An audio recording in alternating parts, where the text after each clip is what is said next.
Bernardo Tavares dan PSM Makassar tancap gas, tak tanggung-tanggung mereka langsung memborong 5 pemain asing. Ya, PSM Makassar yang pernah merasakan gelar bersama Bernardo Tavares, tentu bagaimana mereka untuk di musim selanjutnya bisa bersaing untuk menghadapi juara bertahan yaitu Persib Bandung. Sebelum lebih jauh, aku pernah bosan-bosannya untuk ingatkan teman-teman, ketika teman-teman tonton video ini jangan lupa tekan tombol like-nya. Ya, sampai saat kita membuat video ini, PSM Makassar sudah memiliki beberapa pemain asing.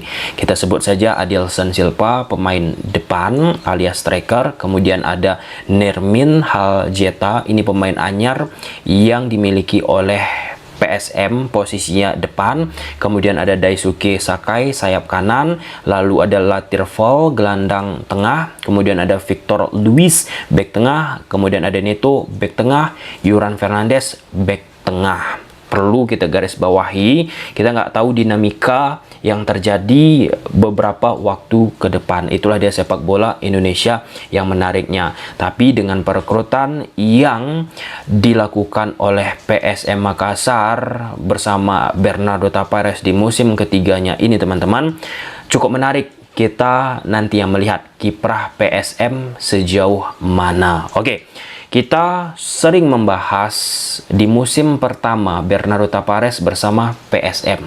Kita menghadirkan agen yang mendatangkan Bernardo Tavares ke PSM Makassar. Di situ agen tersebut buka-bukaan membahas PSM Makassar. Aku berharap teman-teman sudah menonton video tersebut. Salah satunya bagaimana loyalitas, kecintaan yang dimiliki oleh Bernardo Tavares terhadap PSM Makassar, banyaknya tawaran yang datang dari klub ataupun negara lain. Bernardo Tavares tetap stay bersama PSM Makassar, termasuk pada masa sulit-sulitnya Bernardo Tavares di PSM. Bernardo Tavares pasang badan untuk pemainnya dan mencoba melakukan beberapa tindakan untuk bisa membantu PSM Makassar. Nah, di awal Bernardo Tavares di PSM Makassar, salah satu key point yang disebutkan langsung oleh Bernardo Tavares kepada aku, teman-teman, apa kesuksesan dirinya bersama PSM, yaitu rasa nyaman yang mampu ia ciptakan di PSM Makassar. Pemain-pemain di atas lapangan, karena strategi taktikal yang ditumpahkan oleh Bernardo Tavares, melihat kapasitas yang dimiliki oleh pemain PSM Makassar, akhirnya pemain PSM Makassar pun enjoy, lepas, relax, dan bisa mematuhi apa yang diinginkan oleh Bernardo Tavares, membuat Bernardo berhasil mengantarkan PSM menjadi juara. Nah, juaranya PSM bersama Bernardo Tavares ini, teman-teman, dimention oleh banyak pihak, tentu media-media mainstream di Indonesia, dan terkhusus Federasi Sepak Bola Portugal mengapresiasi apa yang diberikan oleh Bernardo Tavares bersama PSM Makassar. Itu untuk musim pertamanya. Nah, musim kedua selaku juara bertahan, teman-teman, ekspektasi oleh pecinta sepak bola Indonesia pasti tinggi. Bagaimana PSM Makassar di musim keduanya, apakah bisa mempertahankan gelar? Nah, masuk Bernardo Tavares di musim kedua ini turbulensi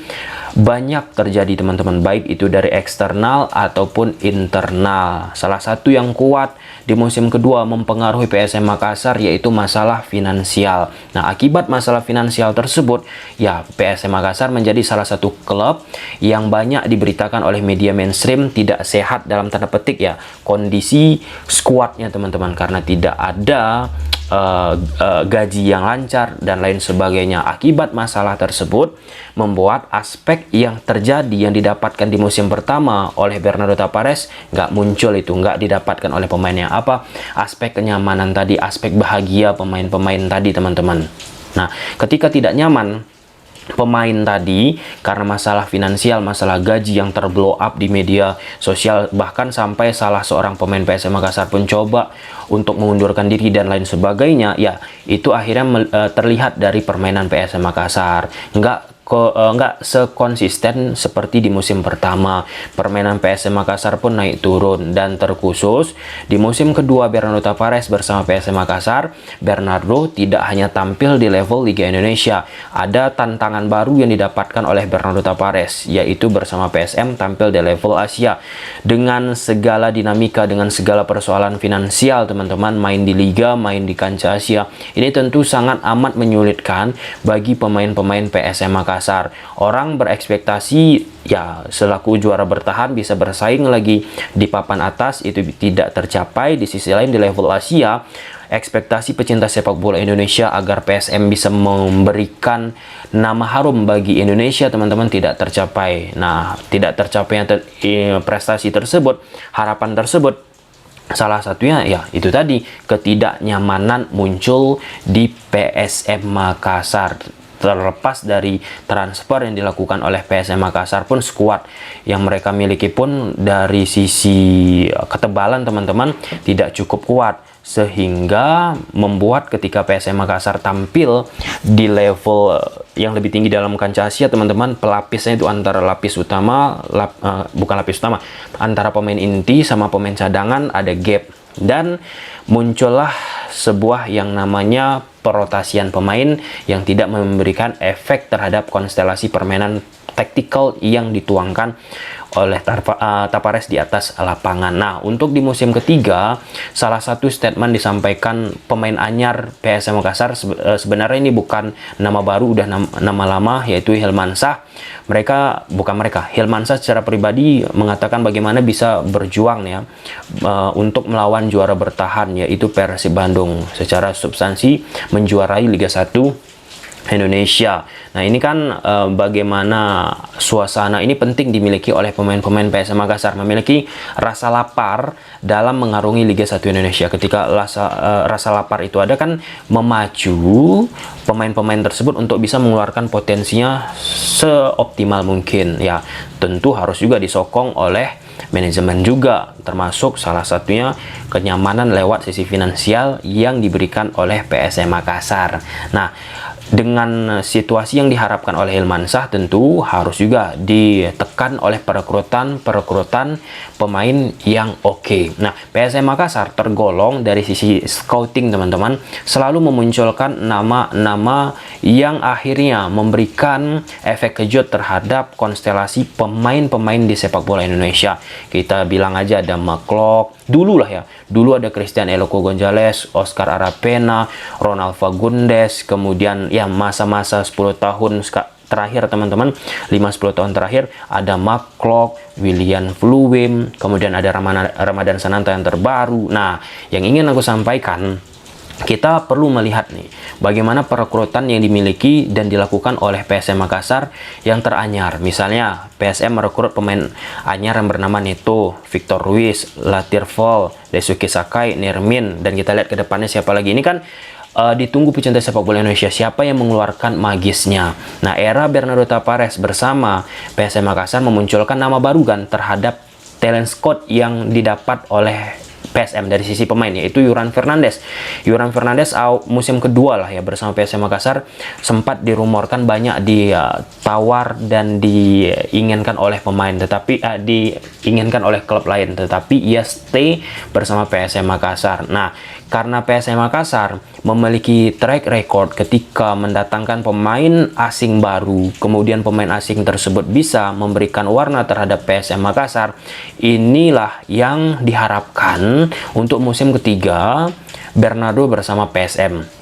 Dari pemain-pemain yang didatangkan oleh Bernardo Tavares, tentu atas pertimbangan juga yang dilakukan oleh Bernardo Tavares, semoga pemain tersebut bisa menonjol. Ketika kita bicara PSM Makassar, 2-3 pemain menonjol, itu mempengaruhi banget permainan mereka di atas lapangan. Itu kita berkaca dari apa yang ditampilkan oleh Bernardo Tavares di musim pertama di PSM. Ada beberapa pemain menonjol, itu sangat amat krusial. Ketika pemain tersebut tidak bisa bermain, mempengaruhi sekali permainan PSM Makassar. Nah, menarik juga apa yang dilakukan oleh Bernardo Tavares dari sisi transfer. Misalnya, bagaimana memperkuat lini belakang dengan merekrut pemain-pemain belakang. Memang contoh Neto back tengah, kemudian Victor Luis back kiri, Yuran Fernandes back tengah. Yoran Fernandes ini kabarnya masih ada memiliki kontrak bersama PSM Makassar sampai tahun 2026. Kita pun nggak tahu dinamika ke depan. Tapi sampai saat aku membuat video ini, Yoran Fernandes kabarnya stay di PSM Makassar. Nah, 3 pemain di belakang ini artinya kan keinginan dari Bernardo Tavares untuk bisa memperkuat lini belakang. Kemudian ketika kuat lini pertahanan, teman-teman mencoba melakukan permainan transisi yang seperti biasa dilakukan oleh PSM Makassar era Coach Bernardo Tavares. Selain itu, Coach Bernardo Tavares juga melakukan pendekatan untuk merekrut pemain ataupun gelandang tengah, defensive midfielder. Ya, bisa kita sebut juga ya dalam konteks membantu juga penyerangan juga bisa, yaitu Latir Val. Nah, Latir Val ini sebagai breaking ya untuk lini pertahanan bukan timnas Indonesia, PSM Makassar. Sebelum menghadapi pemain belakang, hadapi dulu Latir Val. Kemudian Daisuke Sakai, pemain sayap kanan ataupun winger kanan. Kemudian di depan ada Adilson sama Nirmin. Nah, ya dari apa yang dilakukan oleh Bernardo Tavares, tentu pemain-pemain yang memiliki kreativitas di lini tengah yang harus dicari selanjutnya oleh Bernardo Tavares, teman-teman. Sosok seperti kita sudah lihat kehilangan William Fulim mempengaruhi PSM Makassar. Tentu seperti sosok William Fulim itu, teman-teman, dibutuhkan lagi oleh PSM Makassar. Apalagi ini kan PSM Makassar bukan hanya tampil di Liga Indonesia, mereka akan tampil di ASEAN Club Championship. Ketika tampil di Liga, kemudian tampil di ASEAN Club Championship, tentu butuh skuad yang tebal.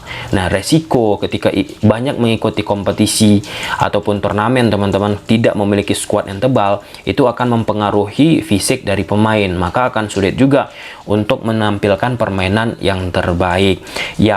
Ya, aku rasa dengan sikap yang sudah dilakukan manajemen berupaya ya untuk memenuhi keinginan dari Coach Bernardo Tavares,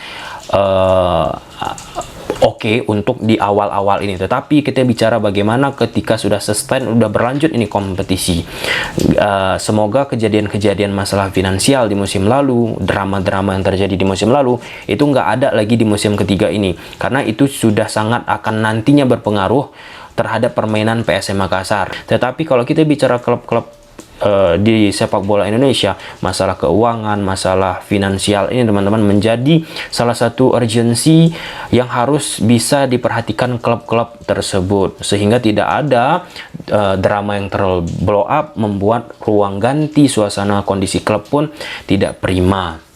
Ya, PSM Makassar andai pemain-pemain yang mereka rekrut khususnya asing lalu dikombinasikan dengan pemain-pemain lokal, teman-teman, ya pemain asing tersebut bisa memunculkan potensi yang luar biasa. Ini PSM Makassar harusnya bisa lagi untuk bersaing di level papan atas, teman-teman, karena dengan nama yang dimiliki oleh PSM Makassar yang baru saja juga juara, teman-teman, nggak bisa kita anggap remeh-temeh, masih tentunya menjadi pandangan orang, perhatian orang untuk bagaimana di musim baru kompetisi Liga Indonesia. Oke, gimana menurut teman-teman soal PSM Makassar? Coba silahkan tulis di kolom komentar. Bye.